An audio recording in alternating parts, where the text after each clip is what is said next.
Hello, everyone, and welcome. Today I thought about introducing one of the most important characters in the world of music, melody. Well, why would I do something so strange? There isn't a thing like melody. There are many melodies. It's melodies is like a personality. There isn't such a thing as the person. There are just many people different from each other. So melody is a character. Melody is a story. There isn't such a thing as the perfect story, but there are just different stories. So it is also interesting, at least for me, that despite the fact that I consider composers like Mozart or Chopin the greatest melodies creators, I picked a small piano piece by Felix Mendelssohn today to introduce this melody character to you because, well, for a couple of reasons. First is that in the case of Mozart and Chopin, for example, melodies are so refined, so rich, even in their simplicity, that it will be very hard to talk about them exhaustively. And at the same time, it will be important, it will be necessary to at least try to figure out what does a melody mean, and how come does a melody reaches us and delivers us some sort of meaning. In the case of Mendelssohn, who was by many standards a genius of his time, in this case the melody does seem to have a less profound sense, and because of it we are able to appreciate its creative and personality, is personal aspect a bit better. So the journey of this melody is quite simple. It goes down and then goes up.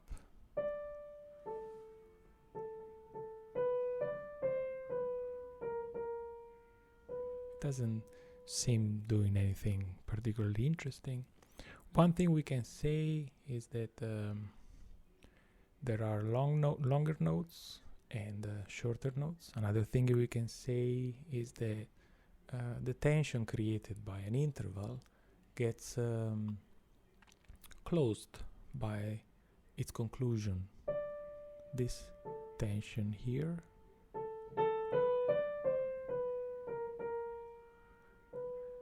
gets wrapped up. Then its repetition follows somehow a similar pattern.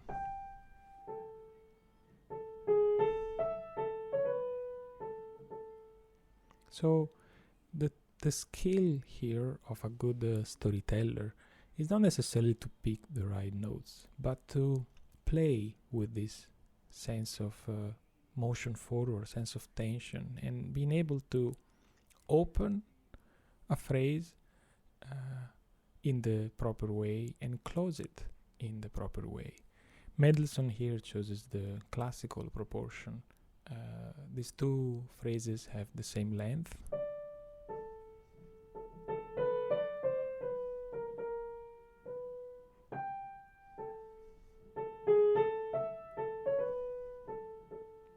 So there is some sort of classical perfection here, classical symmetry, and it gives us also a romantic feel to it through the harmony, the accompaniment.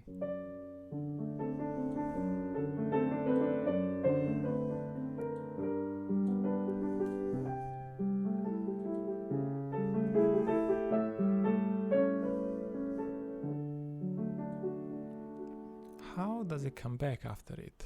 I could have gone somewhere else, like here.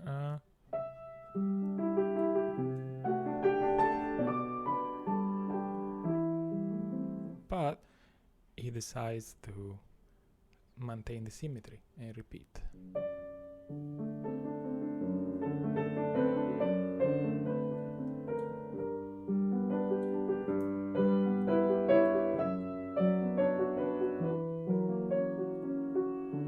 You see, it's already not a perfect repetition. We're already in a different place. More tension is raised, and he is able now to add one more sentence to give meaning to this tension.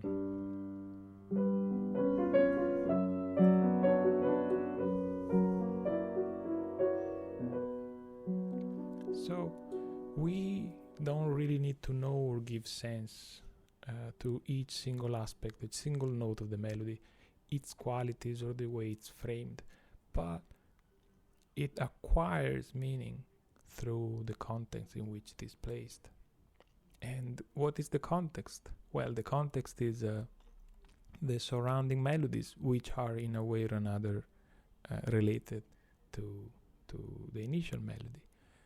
The context is the feel created by the accompaniment, the choice of chords, the tension, the play that we have in the chords. Listen to the tension of this.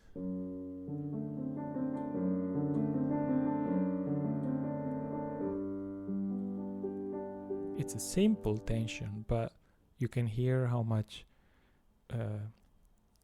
this phrase builds and right on the last chord it finally releases its tension. Okay, we just practically concluded the first section of the piece, and now we enter something that we might even consider some sort of development.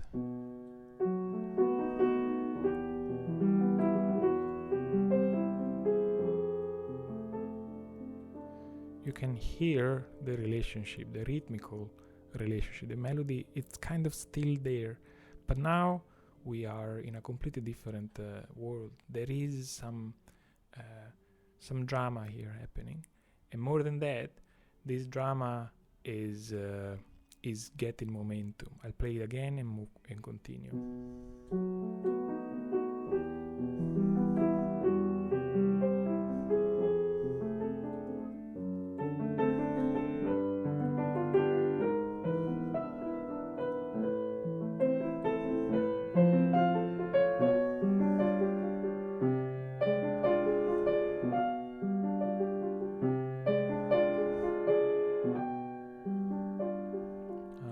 Seems that we have reached a peak.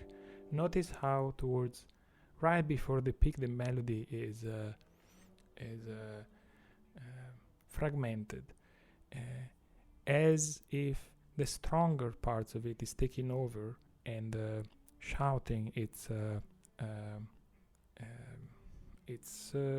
word.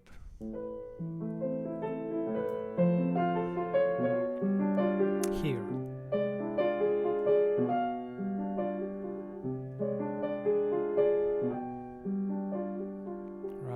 It's a shorter beat, but that's all we need to have a sense that we are reaching the dramatic climax of the piece. And when we are here, actually we are back to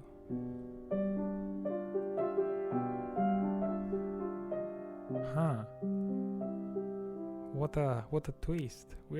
Seems like we're back at the start, although there is it's not exactly at the start, is a different harmony, so it seems like we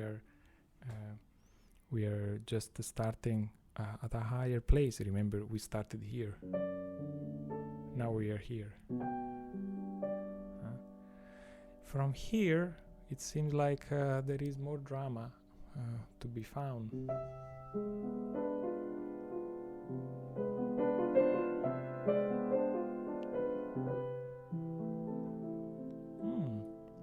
That's a very interesting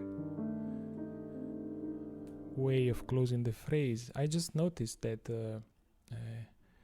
this ending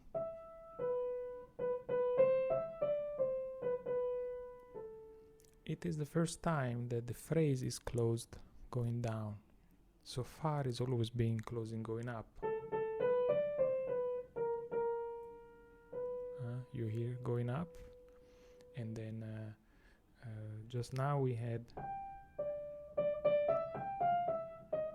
right? But what we have here is movement downwards.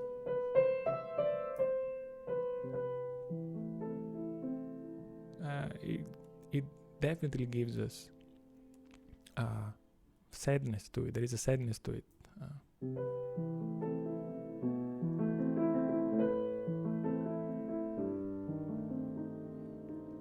And surprise, surprise.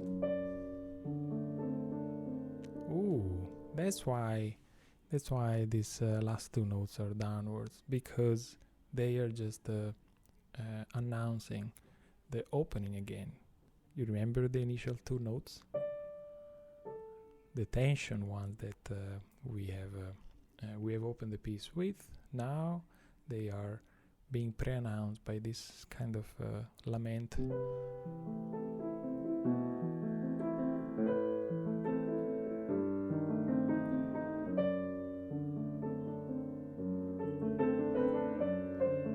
What a great way to start a recapitulation.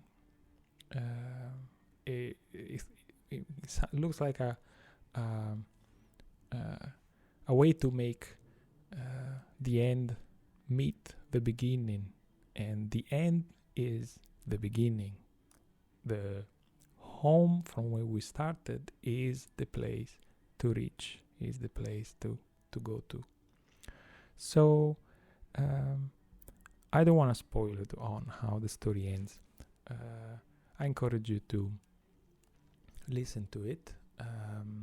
It's Op.62, n.1, from the collection of songs without words by Felix Mendelssohn. I hope you enjoy this little journey, this short introduction to melody. For sure we will have different opportunities to encounter many different ones, and wildly different from this one. Let me know if you enjoy this little trip into songs without words. Have a great day.